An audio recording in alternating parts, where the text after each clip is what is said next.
Okay girls, this is our lecture 38 on moving coil galvanometer. Now what do you mean by a galvanometer?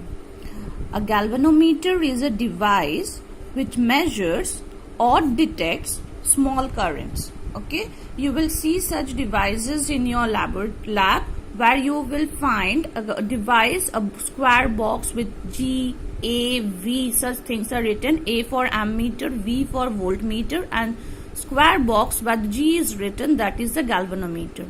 Okay, it has got a pointer and a scale on it. Okay, and it is connected in the electric circuit. When current flows through the electric circuit, the pointer shows a deflection. Okay, so galvanometer can be changed into an ammeter and voltmeter, which we will be doing after this lecture. After in lecture 39, we will see how a galvanometer can be changed and used as an ammeter and as a voltmeter to measure current and to measure potential difference between 2 points in an electric circuit. Now, this galvanometer here we are using is a moving coil galvanometer. Okay, what is the principle of a moving coil galvanometer? The principle of a moving coil galvanometer we have already done. The camera is not working properly. Okay, the principle of a moving coil galvanometer we have already done in our previous lecture, that when electric current is passed through a coil placed in a magnetic field, a torque acts upon the coil. When electric current passes through a coil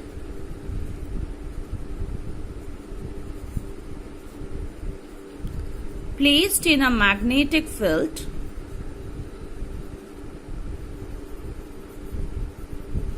a torque acts upon the coil, due to which the coil rotates.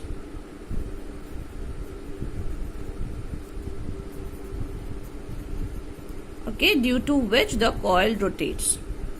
Because of the torque, the coil rotates.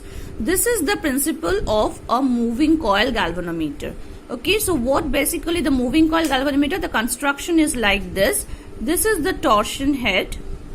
First you are having a terminal. Okay, it is a metallic piece to which is connected a wire. Okay, and the wire is wound over a torsion head. It is usually made up of wooden frame, and then it is suspended.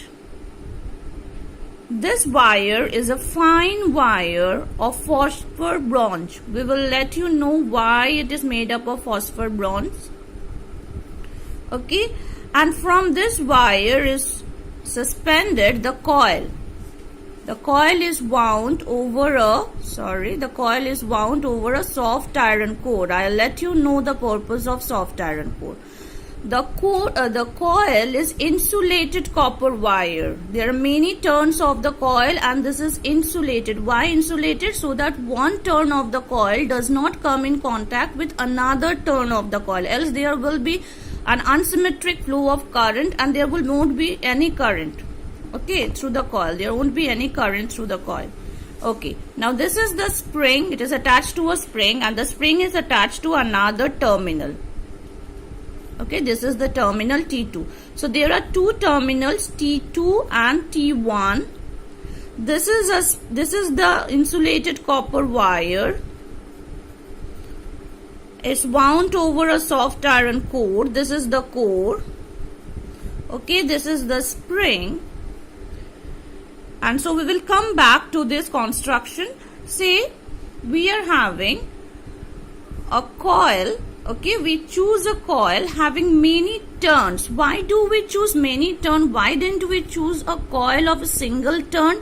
Because you know, more the number of turns, let n be the number of turns. So more the number of turns, more is the strength of the current. Okay, and more is the current flowing through the coil. The coil is placed in between the pole pieces of a magnet. More is the strength of current through the coil. Okay, more will be the torque tau, and more is the torque, more is the rotation. and more is the rotation, more is the rotation or deflection, more is the reading on the scale. As I have told you, there is a scale in the galvanometer, so more is the deflection on the scale.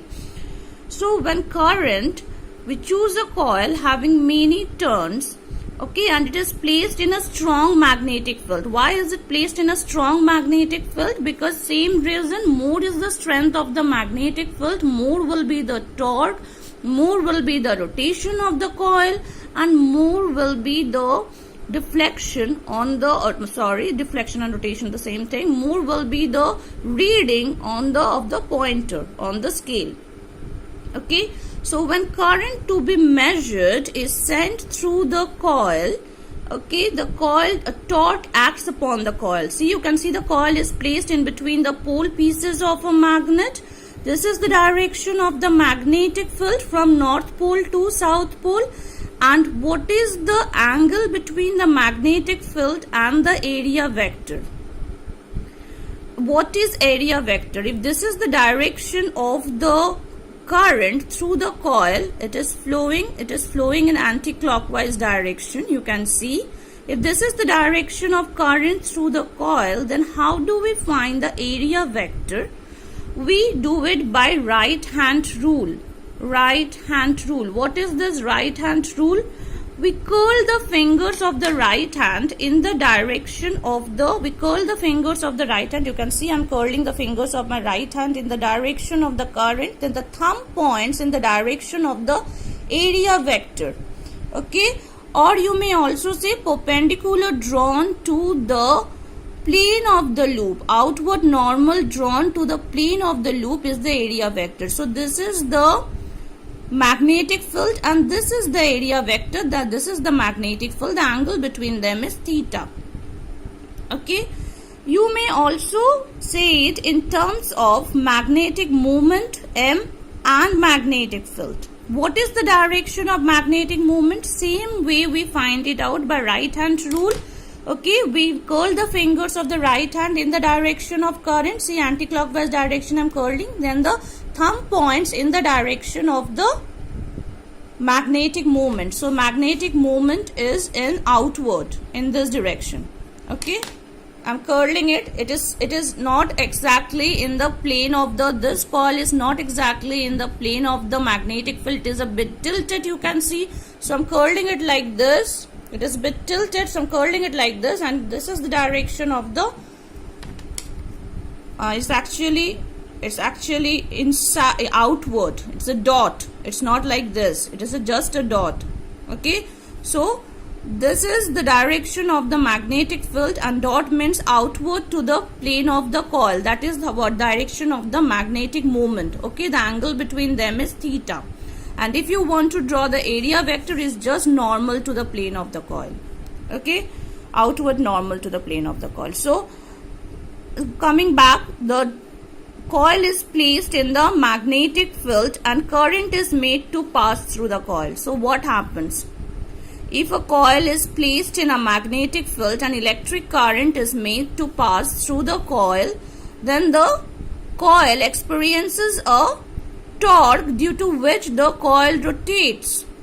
Okay, so the torque is given by, we have done it in the last lecture, the torque is given by NIAB sine theta, where N is the number of turns, I is the electric current passed through the coil, A is the area of each coil, there are N number of turns, A is the area of each turn, B is the strength of the magnetic field, and theta is the angle between area vector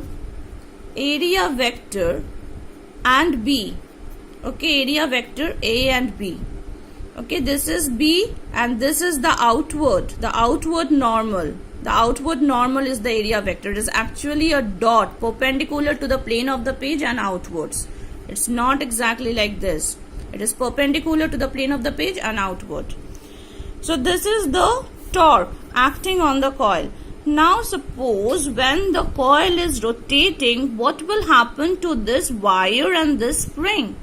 They will also start to rotate in this direction. They will get twisted in this direction.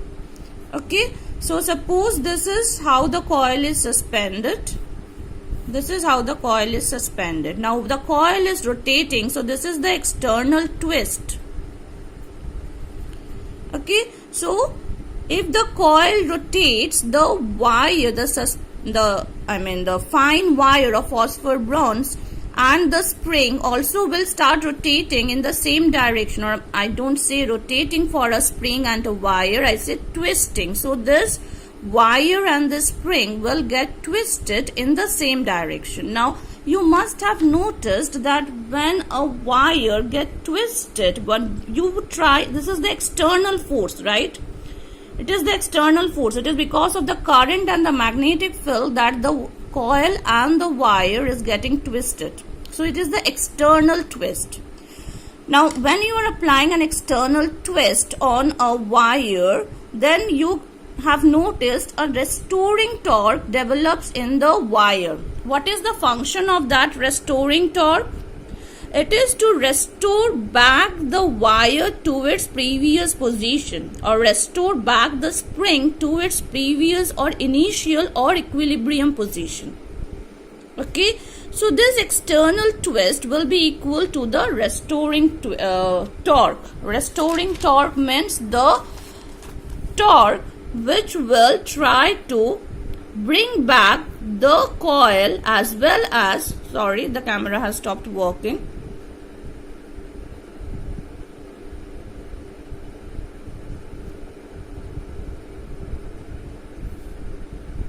Okay, so the external torque is to bring back the coil as well as the wire to its previous or original position. So more is the external twist, more is the external twist, more is the restoring torque, more is restoring torque.